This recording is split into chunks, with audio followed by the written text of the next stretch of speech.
واسطی ثانی کے معزز دوستوں، پاکستان میں گندم کی شاندار فصل کے بعد کیا عوام کو سستا آٹا بھی ملے گا؟ پاکستان میں رواں سال گندم کی پیداوار میں اضافے کے بعد یہ دعویٰ کیا جا رہا ہے کہ ایک بار پھر اسے گندم برآمد کرنے والا ملک بنایا جا سکتا ہے۔ وزیر اعظم پاکستان شہباز شریف نے ایک حالیہ بیان میں اس سال گندم کی شاندار فصل کا دعویٰ کرتے ہوئے کہا کہ سیلاب اور دوسری معاشی مشکلات کے باوجود حکومت کی جانب سے زرعی شعبے کو دی جانے والی سہولتوں کی وجہ سے یہ یقین ہو سکا ہے۔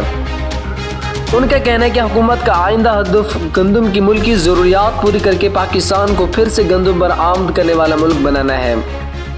وزیر اعظم کی جانب سے گندم کی شاندار فصل کا اعلان وفاقی کمیٹی برائے ایگریکلچر کی جانب سے جاری کردہ ایک اعلامیے کے کچھ دنوں کے بعد سامنے آیا، جس میں ملک میں گندم سمیت ربیع کی دوسری فصلوں کی پیداوار اور خریف کی فصلوں کے لیے اہداف کا جائزہ لیا گیا۔ کمیٹی کے اعلامیے کے مطابق موجودہ سال میں گندم کی فصل کی پیداوار 2,68,00,000 ٹن رہنے کا تخمینہ ہے، جو گزشتہ سال کی پیداوار سے 1.6% زائد ہے۔ پاکستان میں گندم کی زیادہ پیداوار کے بارے میں وفاقی کمیٹی کا اعلامیہ اور وزیر اعظم شہباز شریف کا ٹویٹ ایک ایسے وقت میں سامنے آیا جب ملک میں گندم کی پیداوار کے دو بڑے صوبوں یعنی سندھ میں کٹائی مکمل ہو چکی ہے اور پنجاب میں بھی تقریباً یہ کام مکمل ہو چکا ہے۔ دوسری طرف اس وقت ملک میں آٹے کی قیمتیں ملک کی تاریخ کی بلند ترین سطح پر موجود ہیں اور اس کی قیمتیں ملک کے تقریباً تمام حصوں میں 100 روپے فی کلو اور کچھ حصوں میں 150 روپے کلو تک پہنچ چکی ہے۔ ادھر پاکستان میں گندم کی زیادہ پیداوار کے دعووں کے بعد آٹے کی قیمت ایک عام آدمی کے لیے کم ہونے کے امکان کو زراعت اور زرعی جناس کے ماہرین مسترد کرتے ہیں۔ رواں سال برس گندم کی زیادہ پیداوار کے بارے میں بات کرتے ہوئے احسان الحق نے کہا، اس سال ایک توجہ سازگار موسم رہا۔ گزشتہ چند سال میں گندم کی کٹائی کے وقت بارشوں اور ژالہ بارش سے فصلیں خراب ہوئی، تاہم اس سال کٹائی کے دوران زیادہ بارشیں نہیں ہوئی جس کی وجہ سے پیداوار اچھی رہی۔ ان کا کہنا ہے کہ گزشتہ کپاس کی فصل اچھی حاصل کرنے کی وجہ سے کسان کے پاس اچھا پیسہ آیا جسے گندم کی فصل میں لگایا۔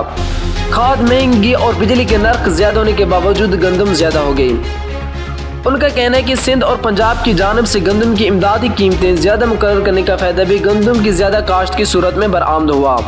انہوں نے کہا کہ گزشتہ سال گندم کی امدادی قیمت 2,200 روپے فی من تھی، جو اس سال سندھ میں 4,000 روپے فی من اور پنجاب میں 3,900 روپے فی من تھی۔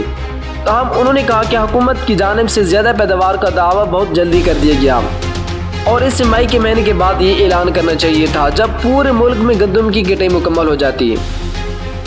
ان کے مطابق شاید معاشی صورتحال کی وجہ سے حکومت کو اس اعلان کی جلدی تھی۔ کیا گندم کی زیادہ پیداوار سے آٹے کی قیمت میں کمی آئے گی؟ پاکستان میں گندم کی پیداوار میں اضافہ ایک ایسے وقت میں ہوا جب ملک میں آٹے کی قیمت ملکی تاریخ کی بلند ترین سطح پر موجود ہے۔ حکومتی ادارے وفاقی ادارہ شماریات کے اعداد و شمار بھی ملک میں آٹے کی ریکارڈ قیمت میں اضافے کی تصدیق کرتے ہیں۔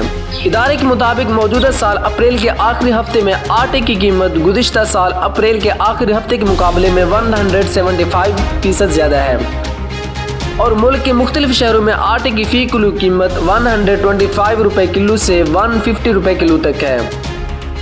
موجودہ سیزن میں گندم کی پیداوار میں اضافے کے بعد آٹے کی قیمت میں کمی کو ماہرین مسترد کرتے ہیں۔ ان کا کہنا ہے کہ نئی فصل آنے سے کچھ وقت کے لیے معمولی کمی ہو سکتی ہے، تاہم آنے والے مہینوں میں اس میں مزید اضافہ ہو سکتا ہے، جس کی وجہ سے گندم کی تجارت میں مارکیٹ کے اصولوں کی بجائے ذخیرہ اندوزی اور ناجائز منافع خوری ہے۔ خیال رہے کہ وزیر اعظم نے ذخیرہ اندوزوں کے خلاف سخت کارروائی کی ہدایت کی ہے۔ پاکستان میں گندم کی کھپت 7 سے 10% سالانہ بڑھ رہی ہے اور اس حساب سے دیکھا جائے تو گزشتہ سال یہ کھپت 3 کروڑ تھی تو اس سال 3 کروڑ 32 لاکھ ٹن ہو گئی۔